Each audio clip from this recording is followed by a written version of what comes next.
નમસ્કાર. દિવસભરના તાજા સમાચારોમાં તમારું સ્વાગત છે. તમારી સાથે હું છું પિનલગીરી ગોસ્વામી. સમાચારો વિસ્તારથી જાણીએ એ પહેલા મહત્વના સમાચારો ઉપર એક નજર. મિત્રો, આજની વિડીયોમાં વાત થશે મેડિકલની 75,000 વધુ સીટો વધારવામાં આવશે. ત્યારે વાત થશે રાજ્યના પશુપાલકો માટે મહત્વના સમાચાર સામે આવ્યા છે. દીપડાને આજીવન કેદની સજા ફટકારવામાં આવી છે.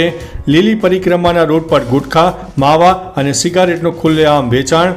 અમદાવાદમાં ઠંડીનો ચમકારો જોવા મળ્યો છે. વૃદ્ધાની હત્યા કરીને લૂંટ કરવામાં આવી છે. પ્રથમ તબક્કામાં 43 સીટો પર 66%થી વધારે મતદાન થયું છે. બોપલ વિદ્યાર્થીની હત્યાની મર્ડર મિસ્ટ્રી આ રીતે ઉકેલાઈ છે. લોરેન્સ ગેંગના 18 રાજ્યોમાં શૂટર્સ તૈયાર છે. ટ્રમ્પની કેબિનેટમાં મહિલા હિન્દુ નેતાની એન્ટ્રી થઈ ગઈ છે. ગણેશ ગોંડલ પર રૂપિયાનો વરસાદ કરવામાં આવ્યો હતો. અને અંતે વાત થશે શિયાળામાં ભારે વરસાદની આગાહી વ્યક્ત કરવામાં આવી છે. દેશમાં હવે શિયાળાની શરૂઆત થઈ ગઈ છે. વહેલી સવારે રાજ્યમાં ઠંડીનો ચમકારો જોવા મળી રહ્યો છે. ઉત્તર ભારતમાં ગાઢ ધુમ્મસ છવાયું છે. દિલ્હી એનસીઆરમાં પણ મોસમનું પ્રથમ ધુમ્મસ જોવા મળ્યું હતું, પરંતુ સવારે ન તો ધુમ્મસ જોવા મળ્યું કે ન તો ઠંડીનો અનુભવ થયો. હવામાન વિભાગે આગામી 5 દિવસ કેરળ, તમિલનાડુ, આંધ્રપ્રદેશ, કર્ણાટક અને પોંડિચેરીમાં ભારે વરસાદની સંભાવના વ્યક્ત કરી છે. મિત્રો, અન્ય મહત્વના સમાચારની વાત કરીએ તો ગણેશ ગોંડલ પર રૂપિયાનો વરસાદ. તુલસી વિવાહ પ્રસંગે લોક ડાયરાનું આયોજન કરવામાં આવ્યું. આ કાર્યક્રમમાં પૂનમબેન માડમ, ધારાસભ્ય રીવાબા જાડેજા, પ્રદેશ ભાજપ ઉપાધ્યક્ષ ભરતભાઈ બોગરા, સાંસદ પરસોત્તમ રૂપાલા સહિત હજારોની સંખ્યામાં લોકો હાજર રહ્યા હતા. આ વેળા ડાયરામાં ગણેશ ગોંડલ ઉપર 10, 20, 50, 100 અને 500ની નોટોનો વરસાદ કરવામાં આવ્યો હતો. જો કે આ ડાયરામાં જેટલી પણ આવક થઈ છે તેનો ઉપયોગ ધાર્મિક કાર્યોમાં કરવામાં આવશે. મિત્રો, અન્ય મહત્વના સમાચારની વાત કરીએ તો ટ્રમ્પની કેબિનેટમાં મહિલા હિન્દુ નેતાની એન્ટ્રી.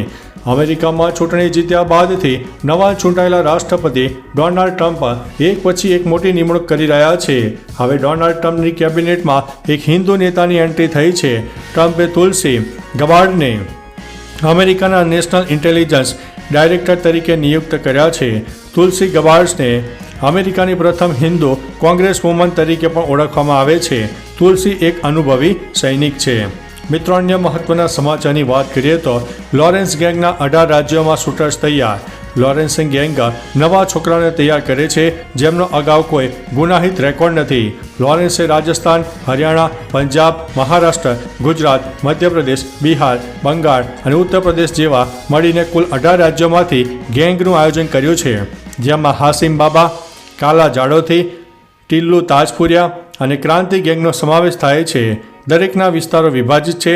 તેનું નેટવર્ક કેનેડા, ઓસ્ટ્રેલિયા અને ઇટાલીમાં જોવા મળ્યું છે.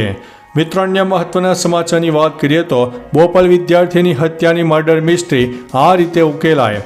10 નવેમ્બરે કાર ધીમી ચલાવવાની ટકોર કરવા બાબતે બોલાચાલી થતાં MICL કોલેજના વિદ્યાર્થી પ્રિયાંશુ જૈનની જાહેરમાં હત્યા કરવામાં આવી. આ વિદ્યાર્થીનો હત્યારો પોલીસ કોન્સ્ટેબલ નીકળ્યો હતો. આ સરકારી પોલીસ સ્ટેશનમાં ઇન્વેસ્ટિગેશન વિભાગમાં કામ કરતા કોન્સ્ટેબલ તરીકે ફરજ બજાવતા વિરેન્દ્રસિંહ પટેરિયાની પંજાબના સંગરૂરથી ધરપકડ કરવામાં આવી છે. હત્યા કર્યા બાદ તેણે કારની કોઈ મિત્ર સાથે બદલી પણ કરી હતી. મિત્રો, અન્ય મહત્વના સમાચારની વાત કરીએ તો પ્રથમ તબક્કામાં 43 સીટો પર 66%થી વધારે મતદાન થયું છે. ઝારખંડ વિધાનસભા ચૂંટણીના પ્રથમ તબક્કામાં 43 સીટો પર બુધવારે મતદાન થયું. પ્રથમ તબક્કામાં 66.18%થી વધારે વોટિંગ પણ થયું. સૌથી વધારે મતદાન લોહરદગા જિલ્લામાં થયું છે. રાજ્યમાં વર્ષ 2019માં વિધાનસભા ચૂંટણીમાં કુલ થયેલા 63.9%થી વધારે છે. 15,334 મતદાન કેન્દ્રમાંથી લગભગ અડધા સંવેદનશીલ કેટેગરીમાં હતા. જેમ છતાં પણ મોટી કોઈ નક્સલી વારદાત થઈ નથી. મિત્રો, અન્ય મહત્વના સમાચારની વાત કરીએ તો વૃદ્ધાની હત્યા કરીને લૂંટ કરવામાં આવી છે. માંડલ તાલુકાના રખિયાણા ગામે વૃદ્ધાને હત્યા કરી દેવામાં આવતા પંથકમાં ચકચાર જામી જવા પામી છે.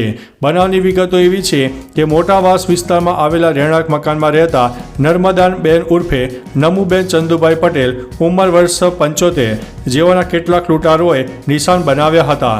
તેઓના પાસેથી સોનાના દાગીનાની લૂંટ ચલાવીને હત્યા કરી દેવામાં આવી હતી. પોલીસે ફરિયાદ પણ દાખલ કરી છે. મિત્રો અન્ય મહત્વના સમાચારની વાત કરીએ તો અમદાવાદમાં ઠંડીનો ચમકારો. અમદાવાદ સહિત રાજ્યના ઘણા વિસ્તારોમાં વહેલી સવારે ઠંડીનો ચમકારો જોવા મળી રહ્યો છે. વહેલી સવારે લોકો ગાર્ડન અને રસ્તાઓ પર કસરત કરતા જોવા મળી રહ્યા છે. જોકે દિવસ દરમિયાન ગરમીના પ્રમાણમાં વધારો રહેતા બે સિઝનનો અનુભવ પણ થઈ રહ્યો છે, જેના કારણે રોગચાળો વધ્યો છે.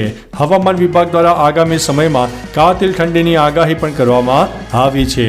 મિત્રો અન્ય મહત્વના સમાચારની વાત કરીએ તો લીલી પરિક્રમાના રૂટ પર ગુટખા, માવા અને સિગારેટનું ખુલ્લેઆમ વેચાણ જોવા મળ્યું છે. હાલમાં ગિરનારની લીલી પરિક્રમા ચાલી રહી છે. લીલી પરિક્રમામાં લાખોની સંખ્યામાં ભાવિક ભક્તો પહોંચ્યા છે. ચોંકાવનારી વાત સામે આવી છે કે પરિક્રમા રોડ પર ગુટખા, માવા, સિગારેટનું ખુલ્લેઆમ વેચાણ થઈ રહ્યું છે. વહીવટી તંત્રના પ્રતિબંધિત પ્લાસ્ટિકના દાવા પોકળ સાબિત થયા છે. ઉલ્લેખનીય છે કે ભાવ અને ભક્તિ કરવા આવતા પરિક્રમાર્થીઓની આસ્થાને ઠેસ પણ પહોંચી રહી છે. મિત્રો અન્ય મહત્વના સમાચારની વાત કરીએ તો દીપડાને આજીવન કેદની સજા. સુરત જિલ્લાના માંડવીથી પકડાયેલો માનવભક્ષી દીપડાને આજીવન કેદની સજા થઈ છે. આ માનવભક્ષી દીપડો જંખવાવમાં રિહેબિલિટેશન સેન્ટરમાં પ્રથમ કેદી બન્યો છે. સામે આવેલી માહિતી અનુસાર હવે આ દીપડો એક કેદી તરીકે પોતાનું બાકીનું જીવન પસાર કરશે. આ રિહેબિલિટેશન સેન્ટરમાં 10 દીપડાને રાખવાની કેપેસિટી છે. પ્રથમવાર દક્ષિણ ગુજરાતમાં સુરત જિલ્લાના જંખવાવ હિંસક પ્રાણીઓ માટે પુનર્વસન કેન્દ્રની શરૂઆત પણ કરવામાં આવી છે. મિત્રો અન્ય મહત્વના સમાચારની વાત કરીએ તો રાજ્યમાં પશુપાલકો માટે મહત્વના સમાચાર સામે આવ્યા છે. રાજ્યના પશુપાલકો માટે આનંદના સમાચાર છે. હવે ગુજરાતનો પશુપાલક વીમા કંપનીને માત્ર ₹100નું પ્રીમિયમ ચૂકવીને પોતાના પશુને વીમા કવચથી સુરક્ષિત કરી શકશે. ગુજરાત પશુધન વિકાસ બોર્ડ અને ICICI Lombard general insurance company વચ્ચે ગાંધીનગર ખાતે MOU કરવામાં આવ્યું છે. પશુપાલન મંત્રી રાઘવજી પટેલે કહ્યું છે કે આર્થિક સંરક્ષણ પૂરું પાડવા સરકારે નવી પશુધન વીમા સહાય યોજના અમલમાં પણ મૂકી દીધી છે. મિત્રો અન્ય મહત્વના સમાચારની વાત કરીએ તો મેડિકલની 75,000 વધુ સીટો વધારવામાં આવશે. PM નરેન્દ્રભાઈ મોદીએ બિહારના દરભંગામાં એમ્સનો શિલાન્યાસ કર્યો હતો. આ સાથે PM મોદીએ રાજ્યમાં 12,000 અને 100 કરોડ રૂપિયાના પ્રોજેક્ટનું ઉદ્ઘાટન કર્યું છે. PM મોદીએ બિહારના દરભંગામાં ચૂંટણી રેલીમાં જાહેરાત કરી હતી કે આગામી 5 વર્ષમાં અમે મેડિકલ ક્ષેત્રે 75,000 વધુ સીટો વધારવામાં આવશે. PM મોદીએ કહ્યું છે કે આયુષ્યમાન ભારત યોજના હેઠળ અત્યાર સુધીમાં 4 કરોડથી વધુ ગરીબ દર્દીઓની સારવાર કરાઈ છે. તો ચાલો મિત્રો, ફરીથી દેશ અને દુનિયાના સુપરફાસ્ટ સમાચાર લઈને મળતા રહીશો. ત્યાં સુધી અમને રજા આપશો. નમસ્તે.